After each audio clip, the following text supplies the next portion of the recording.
गुरुर्ब्रह्मा गुरुर्विष्णू गुरुर्देवो महेश्वरा गुरुर्साक्षात् परब्रह्म तस्मै श्री गुरुवे नमः. सर्वप्रथम श्री गुरु परमपूज्य डॉक्टर काकांच्या चरणी वंदन करते. चातुर्मास उत्सव समिती ब्रह्मपुरीच्या वतीने आयोजित प्रवचनमालेत आपण सर्व साधकांचे मनपूर्वक स्वागत. गत 6 वर्षापासून आपण चातुर्मास उत्सव साजरा करतोय व यावर्षी सुद्धा महाराष्ट्र व महाराष्ट्राबाहेरील एकूण 190 मंदिरामधून भावार्थ एकनाथी भागवत या ग्रंथाचे पारायण व अभ्यास आपण करतोय. आज सुद्धा अध्याय 3 ओवी क्रमांक 702 अहम ब्रह्म हे पूर्ण स्फूर्ती ते अहम आले देहाकृती देहभिमाने निश्चिती जीव म्हणती वस्तुते या ओवीवरील प्रवचन आदरणीय हरिभक्तपरायण डॉक्टर कांचनताई जोशी यांच्या प्रवचनाचा आज आपण लाभ घेणार आहोत. आदरणीय हरिभक्तपरायण डॉक्टर कांचनताई जोशी या व्यवसायाने डॉक्टर असून त्या स्त्रीरोग तज्ज्ञ व प्रसूती तज्ज्ञ आहेत. 2017 मध्ये स्वतःची प्रॅक्टिस सोडून सद्गुरू कार्यामध्ये त्यांनी स्वतःला वाहून घेतलं. पंचदशी, ज्ञानेश्वरी, तुकाराम गाथा, मनाचे श्लोक इत्यादी विविध विषयांवरील परमपूज्य डॉक्टर काकांच्या आज्ञेने त्या प्रवचन करतात. परमपूज्य डॉक्टर काका उपाख्य श्री कृष्ण दत्तात्रय देशमुख यांच्या त्या अनुग्रहित आहेत. व्यावहारिक व पारमार्थिक सत्तेत सेवाभावाने त्या कार्य करतात. त्या आपणास ही ओवी समजावून सांगणार आहेत. मी आदरणीय कांचनताईंना विनंती करते की त्यांनी त्यांच्या प्रवचनास सुरुवात करावी. गुरुर्ब्रह्मा गुरुर्विष्णू गुरुर्देवो महेश्वरः गुरुस्साक्षात् परब्रह्म तस्मै श्री गुरवे नमः. ब्रह्मानन्दं परमसुखदं केवलं ज्ञानमूर्तिं द्वन्द्वातीतं गगनसदृशं तत्त्वमस्यादिलक्ष्यम् एकं नित्यं विमलमचलं सर्वधी साक्षिभूतं भावातीतं त्रिगुणरहितं सद्गुरुं तं नमामि.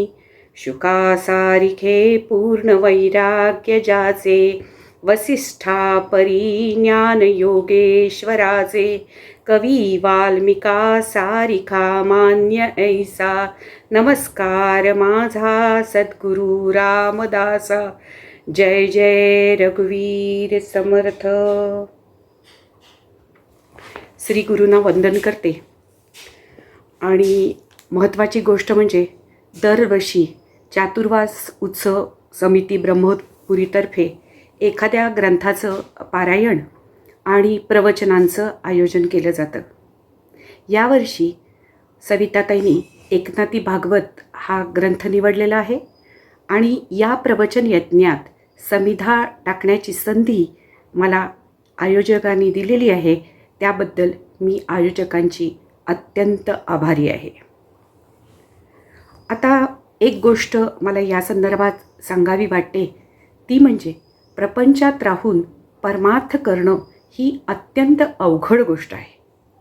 पण ही गोष्ट आपल्या महाराष्ट्रातील अनेक संतांनी अत्यंत लीलया ही पार पाडलेली आहे आणि त्यांनी पाठीमागून येणाऱ्या आमच्यासाठी या बाबतीतलं मौलिक मार्गदर्शन त्यांच्या ग्रंथसंपदेतून आपल्याला केलेलं आहे, जे आजही आपल्याला पथदर्शक आहे. आता संसार हा एक खेळ आहे आणि आपण प्रापंचिक हा खेळ खेळून खेळून हारतो. आणि संत काय करतात? संत हा खेळ न खेळता सुद्धा जिंकतात.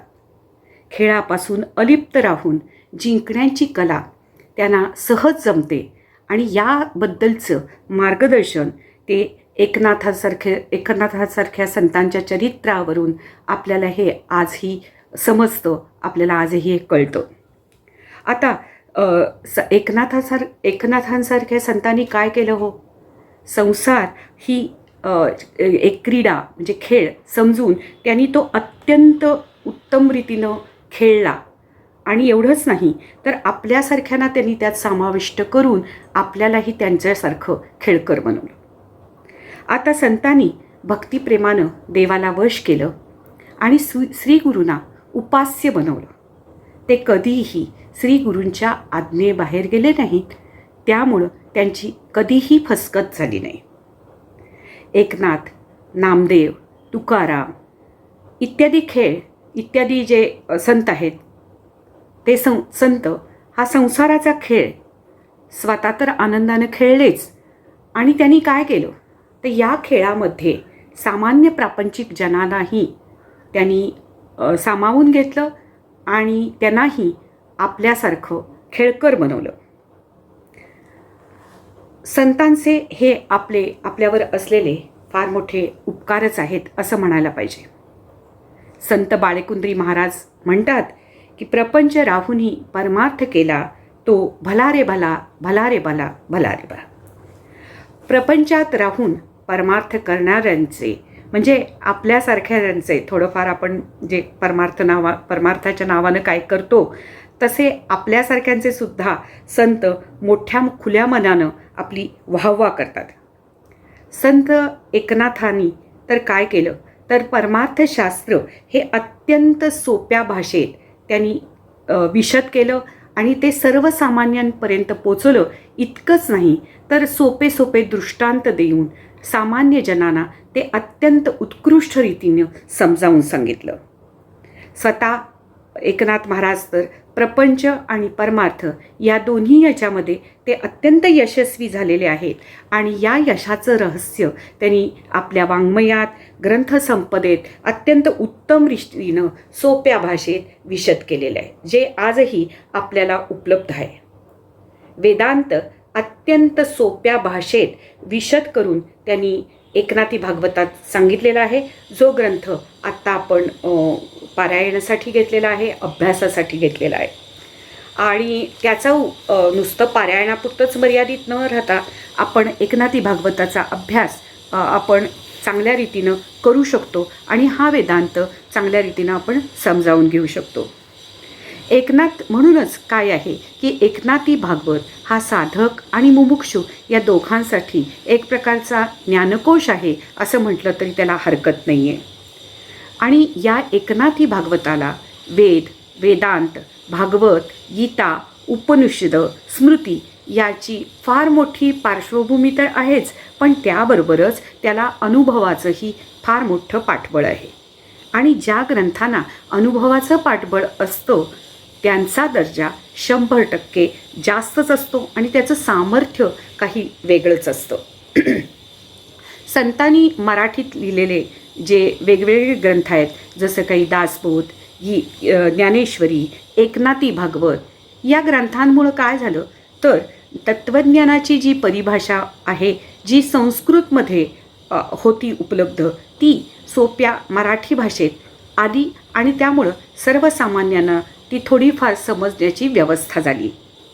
आता हल्लीचा काळ पाहता वेदशास्त्राचा अभ्यास गुरुमुखानं करण्याची परंपरा जवळजवळ नष्टच झालेली आहे, लोप पावलेली आहे. काही ठिकाणी चालू आहे, पण प्रामुख्याने ही लोप पावलेली आहे असं म्हणायला काही हरकत नाही.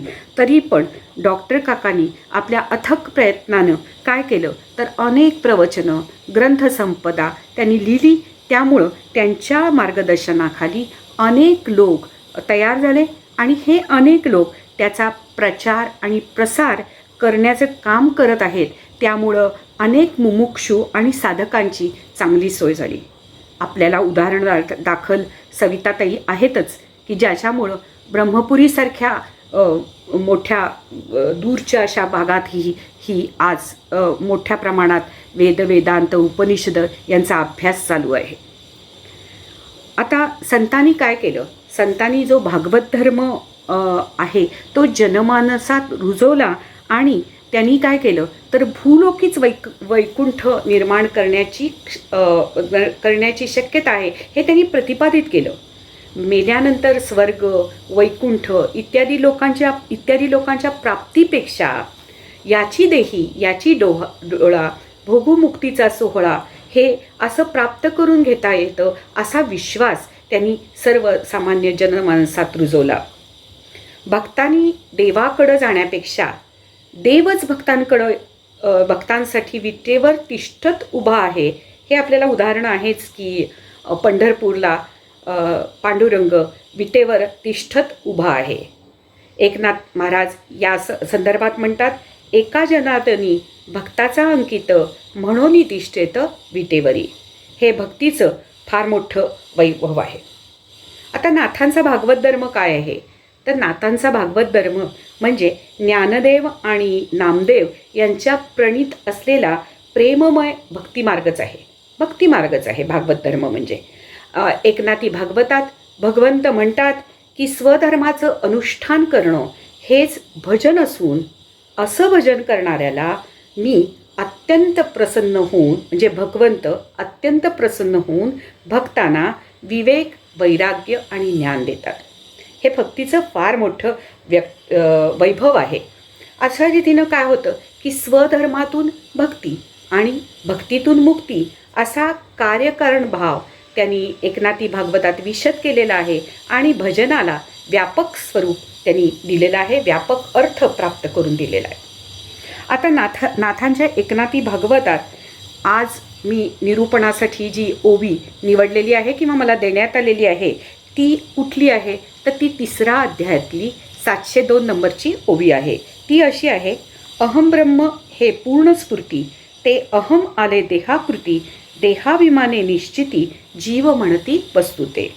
नाथांनी या ओवीत काय सांगितलेलं आहे की मूळचा जीव हा ब्रह्मरूप असून सुद्धा त्याला जीवदर्शका प्राप्त झाली, हे त्यांनी अत्यंत समर्पक रीतीनं आपल्याला समजावून सांगितलेलं आहे. आता संतांचं वैशिष्ट्य काय आहे हो? तर ते संत हे वेदांतातले अत्यंत गूढ वाटणारे जे सिद्धांत असतात, त्या अवघड गोष्टी असतात, त्या आम्हाला समजतील अशा रीतीनं सोपे दृष्टांत देऊन आम्हाला सोप्या भाषेत समजवून पटवून देतात. अर्थात नुसतं समजवून देऊन भागणार नाही, तर त्यावर चिंतन, मनन, अभ्यास ह्या गोष्टी करण्याचं हे काम आमचं आहे. आणि असं केलं तर मग काय होतं की अवघड गोष्टी या सोप्या होऊन जातात. पण जर का आपण अभ्यास हा वरवरचा केला, थोडक्यात दुसऱ्यांना दाखवण्यासाठी, दुसऱ्यांना दाखवून देण्यासाठी की मी परमार्थी वगैरे अशी खरी तळमळ नसताना असा जर अभ्यास केला तर त्याचा फारसा उपयोग नाही. पण तरीही संत काय म्हणतात की कुठलंच वाया न वचे, त्यामुळे कुठलीच गोष्ट वाया जात नाही. किमान पक्षी थोडं पुण्यपदरात पडेल सुद्धा. पण जर आपण हे समजावून घेण्याची आपल्याला खरी तळमळ असेल तर मग काय आहे की आपोआप कळण्याची व्यवस्था किंवा ज्यांना समजलं आहे त्यांच्याकडून कळवून देण्याची व्यवस्था ही ईश्वरी सत्तेत आहे. त्यामुळे संत तुकाराम महाराज म्हणतात, न कळे तर कळो, येईल उगले नामे या विठ्ठले संतांची या. पण एवढी गोष्ट मात्र आहे की खरी खरी तळमळ मात्र पाहिजे. आता यानंतर दुसरी गोष्ट म्हणजे संत ज्याचा वारंवार म्हणजे आपण नेहमीच पाहतो की कर्म, उपासना, ज्ञान ही त्रिसूत्री आपण नेहमीच पाहतो. आपल्याला सर्वांनाच माहिती आहे की निष्काम कर्मानं काय होतं की चित्ताची शुद्धी होते आणि निष्काम उपासनेनं चित्ताची शांती होते. आणि अशी चित्ताची शुद्धी आणि शांती झाली तर ती परमार्थाची एक प्रकारे पूर्वतयारीच असते. आपण फक्त एवढ्यावरच थांबलो, कर्म, उपासना एवढ्यावरच थांबलो तर ते भागत नाही. एवढ्यावर न थांबता आपण काय वाचतो त्याच्यावर विचार, चिंतन, मनन हे करायला पाहिजे. म्हणजे त्या ग्रंथाचं नुसतं पारायण न करता त्या ओव्यांचा विचार, त्याच्यावर चिंतन, मनन हे केलं तर काय होतं की मग आपोआपच ओव्या बोलायला लागतात. आणि चिंतन मननपूर्वक अभ्यास केला की मग काय होतं की आपल्याला संकल्पना ज्या आहेत, पारमार्थिक ज्या संकल्पना आहेत त्या स्पष्ट व्हायला लागतात. आणि अशा जेव्हा आपल्याला त्या स्पष्ट होतात त्यावेळेला एक वेगळ्याच प्रकारचा आनंद आपल्याला मिळतो. म्हणून समर्थ काय म्हणतात की न जाणता कोटीवरी, साधने केली परोपरी, तरी तो मोक्षाचा अधिकारी होणार नाही. संतांचे ओवी आणि अभंग यांना मंत्रांचा दर्जा आहे. आता मंत्रांचा दर्जा, आता मंत्र म्हणजे काय की आपली सगळ्यांची समजूत असती की यज्ञ चालू आहे, होम चालू आहे, त्याच्याभोवती काही ब्राह्मण बसलेले आहेत आणि जे आपल्याला काही समजत नाही अशा पद्धतीचं ते काही श्लोक म्हणतात त्यांना मंत्र म्हणतात, अशी आपली सर्वसामान्यांची समजूत आहे.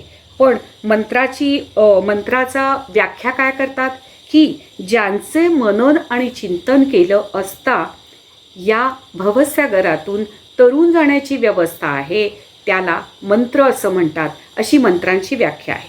आणि अशी मंत्रांची व्याख्या जर आपण गृहीत धरली तर संतांच्या ओवी आणि अभंगांना मंत्राचाच दर्जा आहे. आता संत काय करतात हो की एकच गोष्ट वेगवेगळ्या पद्धतीनं वेगवेगळ्या शब्दात आपल्याला सांगतात. त्यामुळं काय होतं की प्रत्येकाची आकलन क्षमता, प्रत्येकाला समजण्याची जी हे असते ती वेगवेगळी असते. पण त्यांनी जरी हे वेगवेगळ्या शब्दात वेगवेगळ्या भाषेत जरी सांगितलं तरी ते समजावून घेण्याची समजावून घेण्याची जी जबाबदारी आहे ती साधक किंवा मुमुक्षु या दृष्टीनं आपलीच आहे, हे आपण सदैव लक्षात घेण्याची जरुरी आहे. आता आज आपण ज्या ओवीचा विचार करणार आहोत ती ओवी ही एकनाथी भागवतातली आहे. आणि ती कुठं आली आहे तर राजा जनक आणि पिंपलायन ऋषी जे आहेत त्यांचा जो संवाद आहे त्या संवादात ही ओवी आलेली आहे. आता राजा जनक हा मोठा अधिकारी आहे, हे आपल्याला सर्वांना माहिती आहे. आणि त्याच्यामध्ये काय झालं की त्यांच्याकडं 9 वृषभ पुत्र आले जे ब्रह्मज्ञ आहेत. म्हणजे त्याच्या दृष्टीनं, जनक राजाच्या दृष्टीनं ही फार मोठी पर्वणीच आहे. तेव्हा राजा जनकाने त्यांचं यथोचित आदर स्वागत सत्कार केला आणि मग अत्यंत नम्रतापूर्वक त्यांना शाश्वत कल्याणाविषयी काही प्रश्न विचारलेले आहेत. आता आपल्या सगळ्यांना माहिती आहे की हा दुष्कर भवसागर आहे, तो तरुण जाण्यासाठी कुठल्या उपयुक्त गोष्टी आहेत तर एक म्हणजे संत सहवास. नुसता संत सहवास उपयोगी नाही तर या संतांशी केलेला परमार्थविषयक सुखसंवाद हा परमार्थाच्या दृष्टीनं अत्यंत महत्त्वाचा आहे. आता संत सहवास हा किती बहुमूल्य आहे, किती दुर्मिळ आहे हे आपल्या सर्वांना माहितीच आहे. संतांचा सहवासात हा आनंदाचा ठेवा आहे हे आपल्या सर्वांना माहिती आहे की डॉक्टर काकांच्या सानिध्यात असलो की आपल्याला काय आनंद होतो हा सगळ्यांनाच अनुभव आहे. आता जनकराजाला ही पर्वणीच लाभलेली आहे की 9 वृषभ पुत्र जे ब्रह्मज्ञ आहेत ते त्याच्याकडं आलेले आहेत. तेव्हा त्यांचा आदर सत्कार केल्यानंतर राजा जनकाने त्यांना पारमार्थिक ब्रह्मविषयक काही प्रश्न हे या वृषभपुत्रांना विचारलेले आहेत. आता एकनाथी भागवताच्या 3ऱ्या अध्यायात राजा जनकाने परब्रह्म लक्षणाविषयी काही प्रश्न विचारलेले आहेत. आता हे सगळे 9च्या 9 ऋषभपुत्र हे श्रेष्ठ ब्रह्मज्ञ असल्यामुळं ब्रह्माचं स्वरूप सांगण्याचा अधिकार या वृषभपुत्रांना आहे. आता त्यांनी राजा जनकाने हे प्रश्न विचारलेला आहे तेव्हा प्रबुद्धापेक्षा जो लहान आहे ते पिंपलायन ऋषी अत्यंत आनंदानं ह्या जनक महाराजांच्या प्रश्नाचं उत्तर देण्यास पुढं सरसावलेले आहे. कारण श्रोता कसा आहे हो, श्रोता म्हणजे राजा जनक यांचा अधिकार तर सगळ्यांना माहितीच आहे. आणि राजा जनक हा श्रवणाविषयी अत्यंत उत्सुक आहे. राजा जनकाच्या अधिकाऱ्यामुळंच त्याला विदेही जनक म्हणतात हे आपल्या सर्वांना माहितीच आहे. अशा या जनक महाराज हे अधिकार संपन्न तर आहेत आणि श्रवणाविषयी अत्यंत उत्सुक आहेत. तेव्हा त्यांच्या अधिकार संमतेमुळं, त्यांच्या श्रवणाविषयीच्या उत्सुकतेमुळं हे पिंपलायन ऋषी त्यांच्या प्रश्नाला उत्तर द्यायला आता तत्पर झालेले आहेत.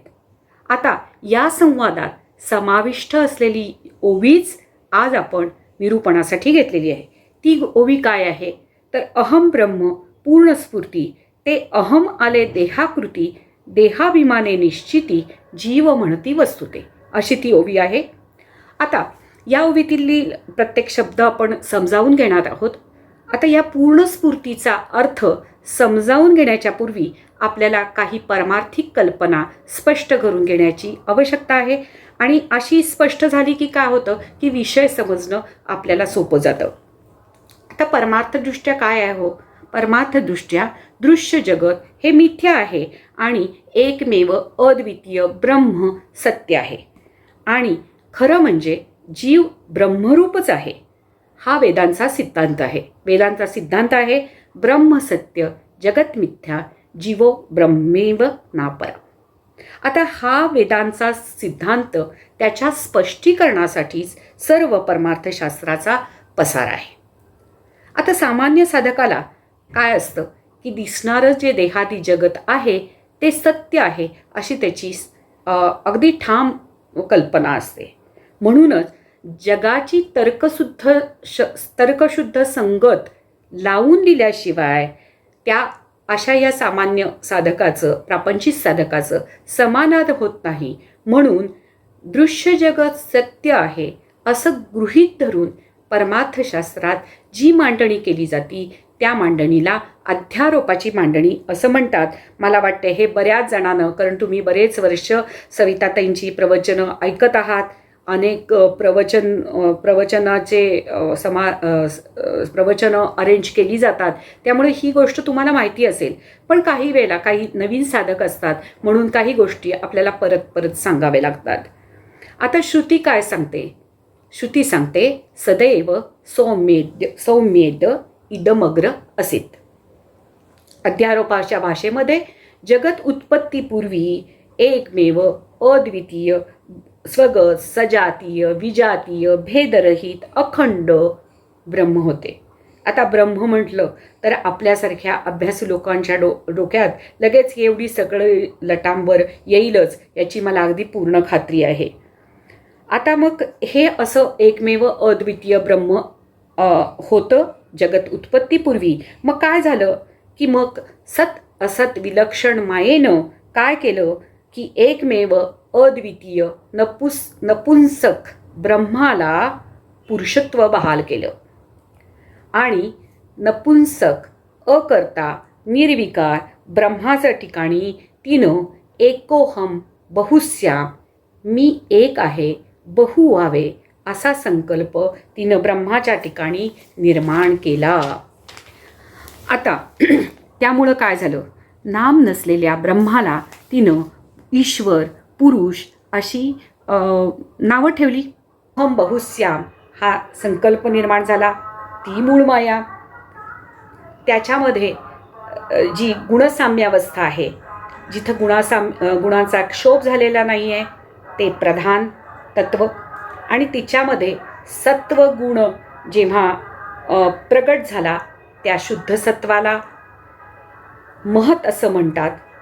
तर क्रियाप्रधान रजोगुणाचा जेव्हा स्वीकार झाला तेव्हा त्यासाठी लागणारी जगत निर्मितीसाठी लागणारी शक्ती म्हणजे समष्टी प्राण त्याला सूत्रात्मा म्हणतात.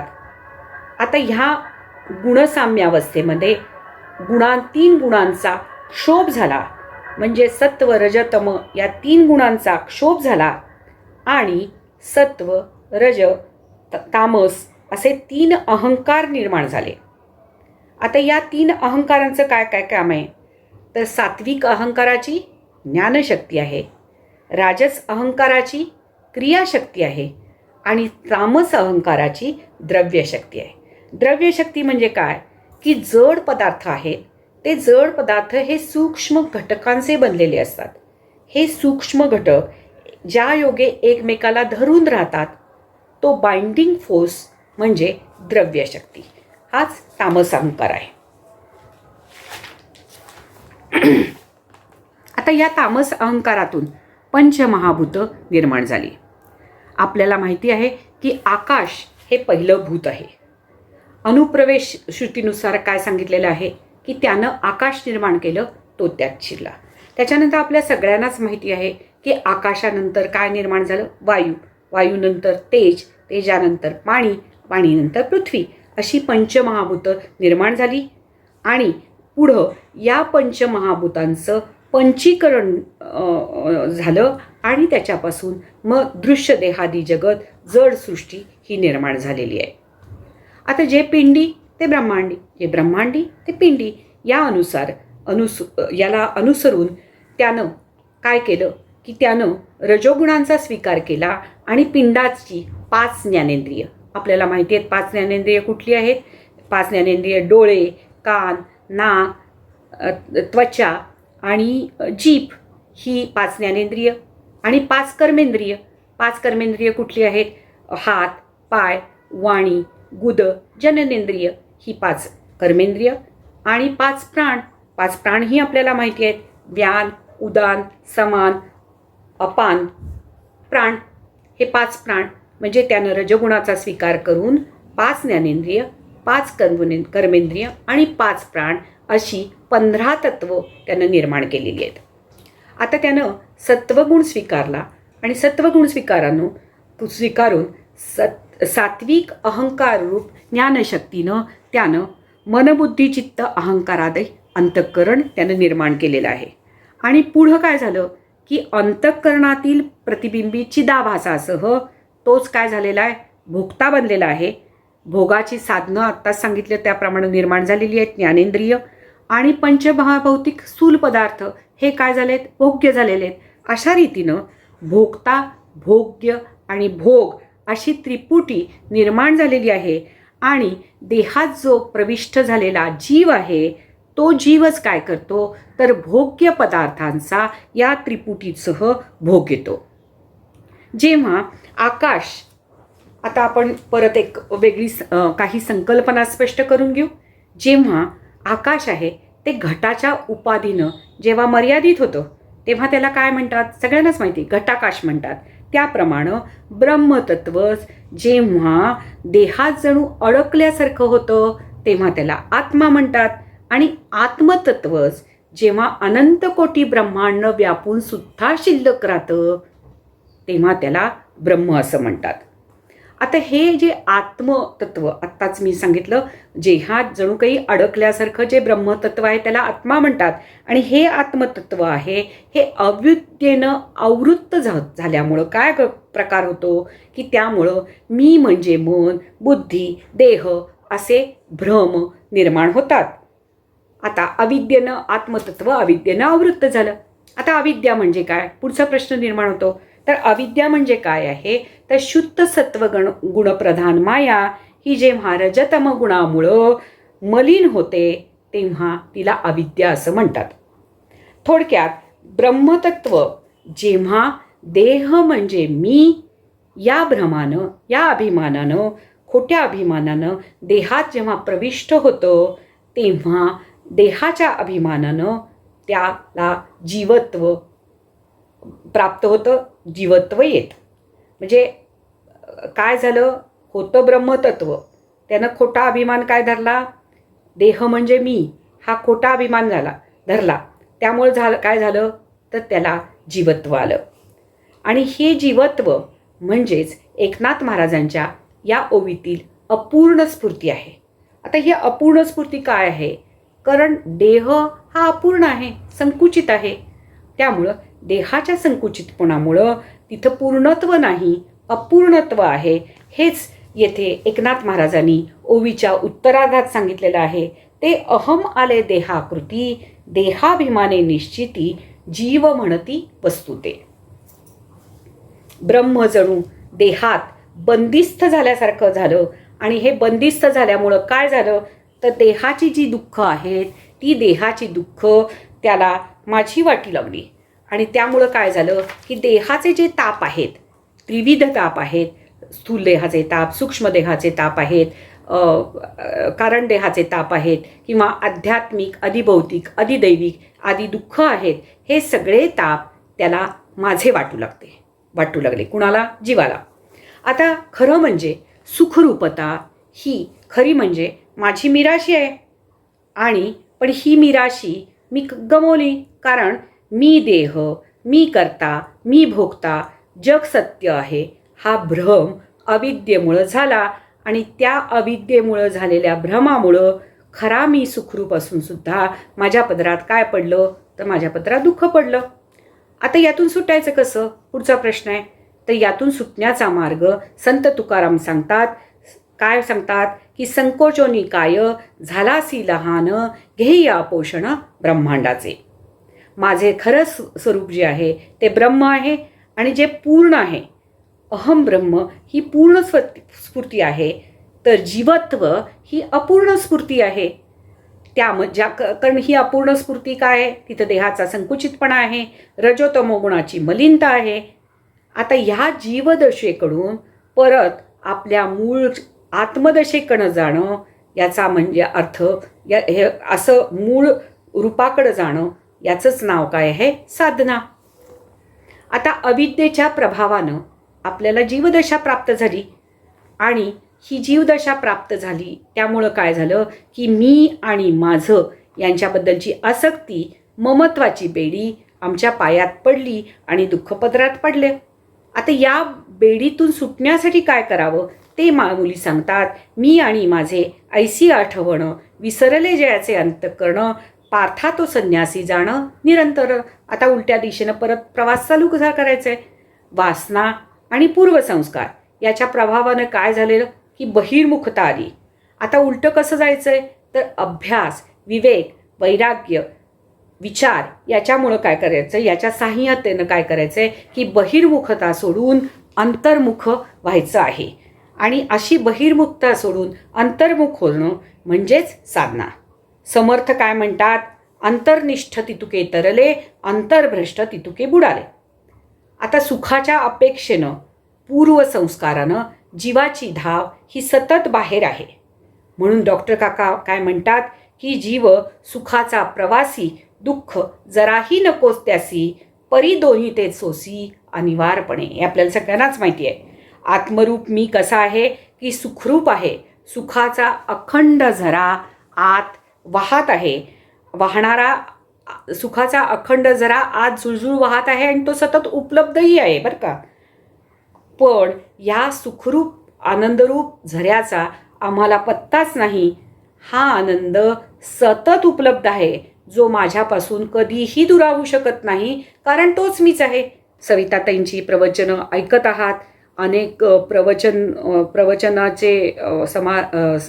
प्रवचनं अरेंज केली जातात, त्यामुळे ही गोष्ट तुम्हाला माहिती असेल. पण काही वेळेला काही नवीन साधक असतात म्हणून काही गोष्टी आपल्याला परत परत सांगाव्या लागतात. आता श्रुती काय सांगते, श्रुती सांगते सदैव सौम्येद इदमग्र असित. अध्यारोपाच्या भाषेमध्ये जगत उत्पत्तीपूर्वी एकमेव अद्वितीय स्वगत सजातीय विजातीय भेदरहित अखंड ब्रह्म होते. आता ब्रह्म म्हटलं तर आपल्यासारख्या अभ्यासू लोकांच्या डोक्यात लगेच एवढी सगळं लटांबर येईलच याची मला अगदी पूर्ण खात्री आहे. आता मग हे असं एकमेव अद्वितीय ब्रह्म होतं जगत उत्पत्तीपूर्वी. मग काय झालं की मग सत असत विलक्षण मायेनं काय केलं की एकमेव अद्वितीय नपुंसक ब्रह्माला पुरुषत्व बहाल केलं आणि नपुंसक अकर्ता निर्विकार ब्रह्माच्या ठिकाणी तिनं एकोहम बहुस्याम, मी एक आहे बहु व्हावे असा संकल्प तिनं ब्रह्माच्या ठिकाणी निर्माण केला. आता त्यामुळं काय झालं, नाम नसलेल्या ब्रह्माला तिनं ईश्वर पुरुष अशी नावं ठेवली आणि स्वतः असंग ब्रह्माशी कल्पित संग निर्माण करून त्यातच ती रममाण झाली. ती तर रममाण झालीच आणि आम्हालाही तिनं सत्यत्वानं त्याच्यामध्ये रममाण करून आम्हाला जन्ममरणाच्या चक्रात अडकवलं. आता अशा या अघटित घटना घटियेसी असं सामर्थ्य या मायेकडं आहे आणि त्यामुळं जे घडलंच नाही ते करून दाखवण्याचं तिनं कार्यक्रम केलेला आहे. आणि तिच्या सामर्थ्यामुळं काय झालं तर भेदशून्य निर्विकार असंग ब्रह्मा परब्रह्मावर मायेचं कार्य म्हणजेच मुळात नसलेला नामरूपात्मक द्वैत पसारा सत्यत्वानं भासू लागला. आता अन्योन्य ध्यासामुळं काय झालं की ब्रह्माचं सत्यत्व मायेत आणि मायेचा नामरूपात्मक द्वैताचा पसारा परब्रह्म स्वरूपात सत्यत्वानं भासू लागला आणि आपण त्याच्यात पूर्णपणे बुडालो.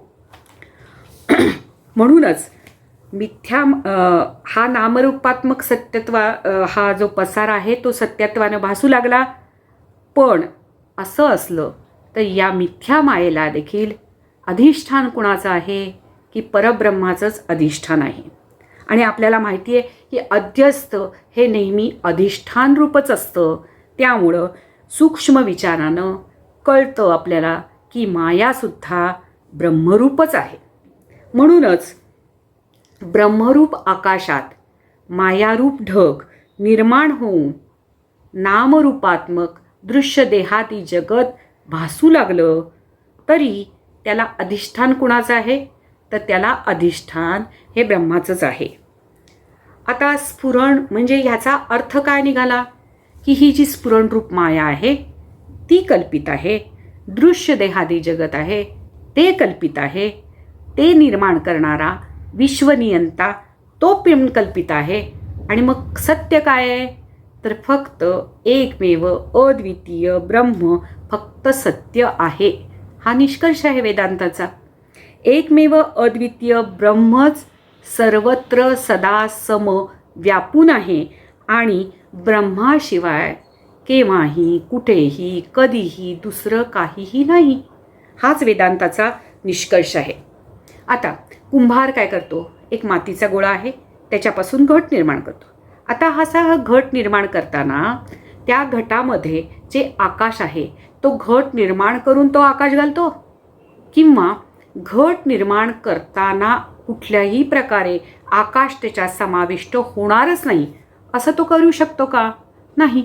घट निर्माण करताना आपापच त्या घटामध्ये आकाश समाविष्ट होतच असतं नेहमी.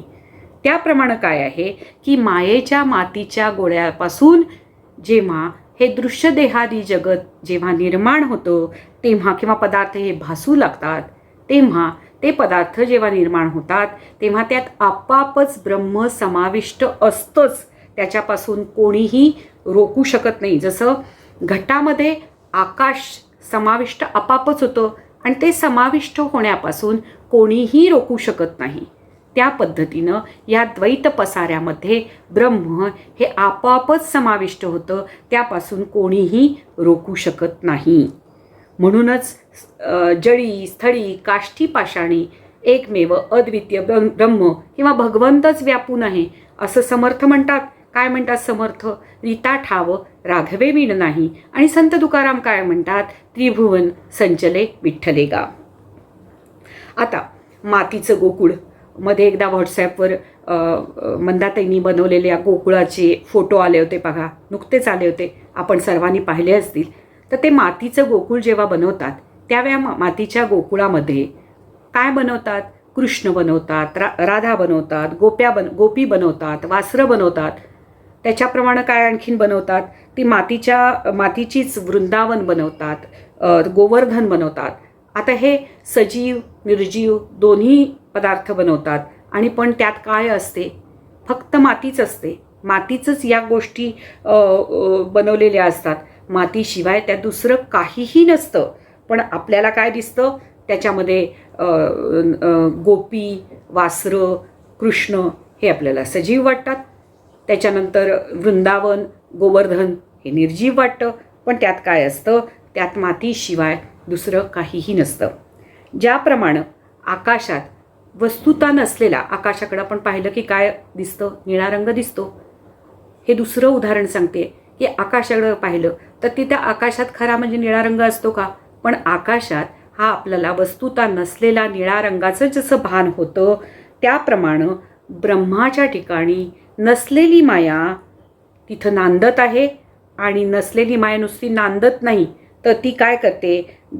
भासणारं हे दृश्य जगत निर्माण करते. आणि भासणारं हे दृश्य जगत हे तिचंच एक आश्चर्यकारक कपट आहे. आता दृश्य जगताची उत्पत्ती सांगणं हा परमार्थशास्त्राचा उद्देश नाही.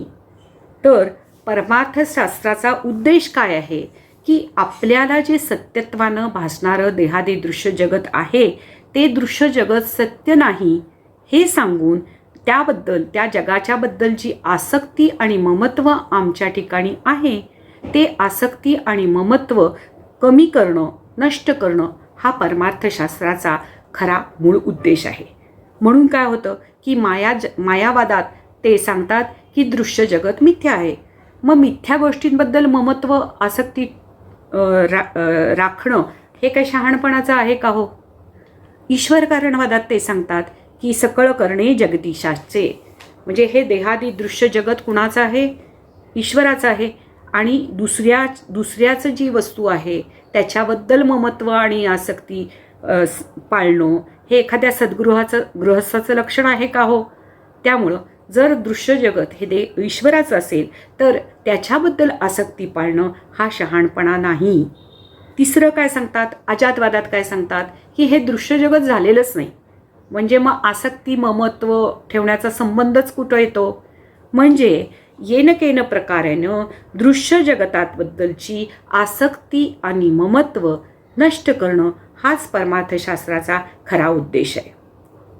आता आसक्ती ममत्व इतकं का वाईट आहे? कारण आसक्ती आणि ममत्व यामुळंच मनुष्य हा बंधनात पडतो आणि त्याच्यामुळं त्याच्या पदरात दुःख पडतं. म्हणूनच सर्व संत हे आसक्ती आणि ममत्वाला पूर्णपणे विरोध करतात आणि ते नष्ट करण्याबद्दल आग्रह करतात. आता परमार्थशास्त्राचं ध्येय काय आहे? सगळ्यांना पूर्णपणे पाठ आहे. ते ध्येय आहे कारण सहवर्तमान सकळ दुःख निवृत्ती आणि परमानंदाची प्राप्ती. हे परमार्थशास्त्राचं ध्येय आहे. आणि ह्या ध्येय पूर्तीसाठीच काय सांगितलेलं आहे? तर मायावाद सांगितलेला आहे. म्हणजे एकमेव अद्वितीय ब्रह्मावर, मायावादात काय सांगतात की एकमेव अद्वितीय ब्रह्मावर एकोहम बहुश्याम हे स्फुरण झाले आणि ही मूळ माया. आता ह्या मूळ मायेच्या वेळेला काय झालेलं असतं की गुणांचा क्षोभ झालेला नसतो आणि ही गुणसाम्यावस्था असते. कारण गुणांचा क्षोभ झाले नाही, या गुणसाम्यावस्थेलाच प्रधान असं म्हणतात. त्याच्यानंतर ह्या त्रिगुणांच्या साम्यावस्थेला दुसरी गोष्ट काय आहे की ईश्वराची उन्मनी अवस्था असंही म्हणतात. म्हणजे गुणसाम्यावस्थेला प्रधान असंही म्हणतात, त्याला ईश्वराची उन्मनी अवस्था असंही म्हणतात. आणि ही अवस्था ही दृश्य जगताची बीजरूप अवस्था आहे. आता इथं काय असतं की इथं रजतम गुण आहेत, हे सुप्तावस्थेत असतात. आता असं असलं तरी या मूळ मायेला सुद्धा अधिष्ठान कुणाचं आहे? तर अधिष्ठान सच्चित आनंदरूप ब्रह्माचंच अधिष्ठान आहे. आता साम्यावस्थेमध्ये जगत उत्पत्तीची सुरुवात नसते, हे आत्ताच आपण पाहिलं. आता या गुणसाम्यावस्थेमध्ये जेव्हा शुद्ध सत्वगुण प्रगट झाला आणि या शुद्ध सत्वाला काय म्हणतात? तर महत असं म्हणतात. आता ज्ञान हा सत्वाचा गुण असल्यामुळं तेथे बहुश्याम हा ज्ञानरूप संकल्प निर्माण झाला. आता या शुद्ध सत्व प्रधान मायेतील प्रतिबिंबित चिदाभास म्हणजे ईश्वर आहे. म्हणजे एकंदर आपण काय काय पाहिलं हो? मूळ माया पाहिली. एकोहम हे स्फुरण झाल्यानंतर हे स्फुरण म्हणजे मूळ माया. गुणसाम्यावस्था आहे, जिथं गुणांचा क्षोभ झालेला नाही, त्याला प्रधान असं म्हणतात. आणि शुद्ध सत्वगुण प्रगट झाला गुणसाम्यावस्थेमध्ये, त्या शुद्ध सत्वाला महत असं म्हणतात. आता शुद्ध सत्व प्रधान मायेतील प्रतिबिंबित चिदाभास म्हणजे ईश्वर. अशा रीतीनं आपण प्रधान, महत, ईश्वर इत्यादी संकल्पना, मूळ माया, गुणसाम्यावस्था इत्यादी संकल्पना आपण पाहिल्या. आता हा ईश्वर जो आहे तो सतत स्वस्वरूपाच्या अनुसंधान असतो. म्हणजे स्वस्वरूपाच्या म्हणजे कुणाच्या? तर ब्रह्माच्या अनुसंधानात असतो. त्याच्या ठिकाणी दुसरं कोणतेही अन्य स्फुरण नसतं आणि हीच पूर्ण स्फूर्ती. म्हणून एकनाथ महाराज ओवीच्या पूर्वार्धात काय म्हणतात की अहम ब्रह्म हे पूर्ण स्फूर्ती. आता जगत निर्मिती करायची असेल तर आपल्याला माहितीच आहे की क्रियाप्रधान रजोगुणाची अत्यंत आवश्यकता आहे. म्हणून आणि जशी क्रियाप्रधान गुणाची आवश्यकता आहे त्याप्रमाणे शक्तीचीही आवश्यकता आहे. म्हणून जगत निर्मितीसाठी लागणारी शक्ती म्हणजे समष्टी प्राण आणि त्यालाच सूत्रात्मा असं म्हणतात. म्हणजे जगत निर्मितीसाठी लागणारी शक्ती म्हणजे समष्टी प्राण, त्याला इथं काय म्हटले? सूत्रात्मा म्हटलेलं आहे. किंवा दुसऱ्या भाषेत आपण पाहू की जी गुणसाम्यावस्था आहे, गुणसाम्यावस्थामध्ये असलेलं जे प्रधान तत्व आहे ते क्रियाशक्तीच्या रूपानं जेव्हा प्रगट होते, असं जेव्हा ते प्रधान तत्व क्रियाशक्तीच्या रूपानं प्रगट झाले असता राजस त्यालाच क्रियाशक्तीच्या रूपानं प्रगट झालं की त्यालाच काय म्हणायचं? तर त्यालाच राजस अहंकार स्वरूप सूत्रात्मा असं म्हणतात. म्हणजे आपण आणखीन एक काय समजावून घेतलं? सूत्रात्मा ही गोष्ट आपण समजावून घेतली. आता थोडक्यात याचा अर्थ काय आहे? थोडक्यात हे देहादी दृश्य जगत दिसतंय, ते दृश्य जगत म्हणजे ज्ञानरूप शिव आणि शक्ती यांचा खेळ आहे. हे देहादी दृश्य जगत म्हणजे शिवशक्तीचा खेळ आहे आणि त्या खेळातील आपण फक्त कळसूत्री भावल्या आहोत. आता आपण परत एकदा थोडक्यात रिव्हिजन करू. आता सुखाच्या अपेक्षेनं, पूर्वसंस्कारानं जीवाची धाव ही सतत बाहेर आहे. म्हणून डॉक्टर काका काय म्हणतात की जीव सुखाचा प्रवासी, दुःख जराही नकोस त्यासी, परी दोन्ही ते सोसी अनिवार्यपणे. हे आपल्याला सगळ्यांनाच माहिती आहे. आत्मरूप मी कसा आहे की सुखरूप आहे. सुखाचा अखंड झरा आत वाहत आहे. वाहणारा सुखाचा अखंड झरा आत झुळझुळ वाहत आहे आणि तो सतत उपलब्धही आहे बरं का. पण या सुखरूप आनंदरूप झऱ्याचा आम्हाला पत्ताच नाही. हा आनंद सतत उपलब्ध आहे, जो माझ्यापासून कधीही दुरावू शकत नाही, कारण तोच मीच आहे. त्यामुळे त्याला गमावण्याचीही भीती नाही. तरी काय होतं? तरी आनंदाच्या इच्छेनं, अपेक्षेनं माणूस सतत काय करतो की माणूस बाहेर बाहेर बाहेर फिरत असतो. तेच माऊली सांगतात. माऊली काय सांगतात? ऐसा हृदयामध्ये मी रामू, असता सर्व सुखाचा आरामू, की भ्रांतासी कामू विषयावरी. खरा मी न समजल्यामुळं काय होतं की खोट्या तोतया मीचं बंड माजतो आणि तोतया मी खरा वाटतो. आणि देह म्हणजे खोटा मी म्हणजे कोण? देह म्हणजे मी, बुद्धी म्हणजे मी. असा हा खोट्या मीचं जे बंड माजलेलं आहे त्यामुळं काय होतं? अपूर्णत्व, दुःख पदरात पडतं. आणि ह्याच्यामुळं ह्या खोट्या मीचं, तोतया मीचं बंड झाल्यामुळं काय झालं तेही डॉक्टर काका सांगतात. जे चकाके परी खोटे, जो तेची दरी नेटे, पुढती निराशेचा दाटे, निराशेचा दाटे अंधार मनी. असं होऊन जातं. देहादी दृश्य जगत हे मिथ्या असलं तरी अत्यंत रमणीय आणि विलोभनीय वाटतं. त्यामुळं घट्ट पकडून ठेवण्यासाठी सगळे प्रयत्न चालतात. त्याचा भोग घेण्यासाठी वृत्ती अखंड भैमुख असते आणि त्यामुळंच ती मी आणि माझे याच्या अनुसंधानात कायम राहते. आता असं असल्यामुळं काय होतं की तो आनंद घन जो आहे, श्रीकृष्ण आहे, तो आतून अखंड मला साथ घालतोय, पण त्याची साथ मला कळतच नाही. त्याची टेलिफोनची रिंग मला ऐकायलाच येत नाही. कारण काय होतं की कारण रिंग ऐकू येण्यासाठी तो जो फोनचा रिसिव्हर असतो तो माझा राग्यावरच नसतो. आता दुसरं एक उदाहरण देता येईल की सूर्योदय झालेला आहे पण डोळे मिटलेले आहे, गाढ झोपलेला आहे, तर सूर्यप्रकाश असूनही नसल्यासारखाच होतं नाही. त्याप्रमाणे सुखरूप आत्मा हृदयात अखंड आहे, पण चित्त काय झालंय? काम, क्रोध, पूर्वसंस्कार यामुळं अत्यंत मलिन झालेलं आहे. त्यामुळं स्वस्वरूपाचं भान नाही. अद्वैत मकरंद या ग्रंथामध्ये कवी लक्ष्मीधर म्हणतात, अहम अस्मी सदाभामी.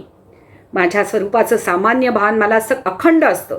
मी आहे याच्याबद्दल कुणालाच शंका नसते आणि मी मला जशी मी असेन तशी मला अत्यंत प्रिय असते. पण त्या मीचं मला विशेष भान नसतं. हा खरा प्रॉब्लेम आहे, कारण त्याच्यावर अविद्येचं आवरण असतं आणि त्याचा परिणाम म्हणून काय होतं की चत्वार देह ही माझी उपाधी असूनही ते मला विशेषण वाटतं. आता संत जे ज्ञानी असतात संत, त्यांना या स्वरूपाचं स्वस्वरूपाचं यथार्थ ज्ञान असतं. म्हणून अज्ञानानं भवसागरात गटांगळा खाणाऱ्या आमच्यासारख्यांचं त्यांना अत्यंत वाईट वाटतं. आणि म्हणून तुकाराम महाराज म्हणतात, बुडती या जन देखवे ना डोळा, येतो कळवळा म्हणून या. म्हणून शास्त्र संत हे सगळेजण आपल्याला ह्याच्यातून बाहेर पडण्याचा मार्ग सांगतात.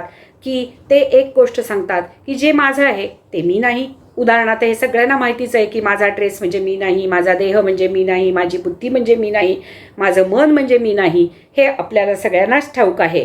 तर शास्त्र आणि संत आपल्याला सांगतात की तुम्हाला भ्रमानं तुमचा देह ही तुमची उपाधी आहे, पण ती उपाधीला तुम्ही विशेषणाचा दर्जा दिला आहे आणि त्यामुळं तुमच्या पदरात दुःख पडलेलं आहे. आता उपाधी म्हणजे काय हेही तुम्हाला माहिती आहे. आपण खूप लोकांमध्ये एखादा माणूस आपल्याला दाखवायचा असेल तर आपण काय म्हणतो की ती टोपी घातलेला तो माणूस आहे ना, त्याचं नाव हे ते गजाननराव. आता हे कळलं की आपल्याला टोपी घातलेला माणूस म्हणजे गजाननराव हे कळलं. पण मग त्याने टोपी घातलेली असू दे अगर नसू दे, मग आपल्याला गजाननराव लगेच कळतात. म्हणजे टोपी ही त्या गजाननरावांची उपाधी आहे. आता दुसरं विशेषण म्हणजे काय तर लाल जास्वंदीचं फूल, याच्यामध्ये लाल हे विशेषण आहे. आता हा लाल रंग त्या फुलापासून बाजूला करू म्हटलं तर करता येईल का? एक वेळ फुलाचा नाश होईल, पण फूल नष्ट होईल, पण तो लाल रंग काय फुलापासून वेगळा करता येत नाही. त्याप्रमाणे विशेष्य हे विशेषणाशिवाय राहू शकत नाही. आणि संत शास्त्र आपल्याला काय सांगतात की तुम्ही अज्ञानामुळं देह अंतःकरणाला विशेषणाचा दर्जा दिलाय आणि ॲक्च्युली ते विशेषण नसून ती उपाधी आहे. आणि आता परत विशेषणाची उपाधी करून घेणं म्हणजे साधना आहे. आता खरी मी काय आहे की खरी मी उपाधी वेगळी आहे, पण स्थूल देह म्हणजे मी, सूक्ष्मदेह म्हणजे मी. यामुळं काय झालं की स्थूल देह मी म्हटल्यामुळं काय झालं की शारीरिक जी दुःख आहेत, शरीरामध्ये माझ्या जी न्यूनता आहे, प्रत्येकाला आपल्या देहामध्ये काहीतरी कमतरता वाटतच असते. ती न्यूनता मला माझी वाटू लागली, त्यामुळं दुःख पदरात पडलं. आणि तीच गोष्ट अंतःकरणाची आहे. अंतःकरणामुळं आपल्याला किती छळ सोसावे लागतात हो. शोक, चिंता, ईर्ष्या, हेवा, मत्सर, स्पर्धा, हवं नको, अनुकूल प्रतिकूल, या सगळ्या गोष्टी अंतःकरणामुळं होतात. आणि इतके छळ अंतःकरणामुळं आपल्याला सोसावे लागतात. तरी आम्ही अंतःकरणाला विशेषणच समजतो आणि त्याला अगदी घट्ट कवटाळून बसतो.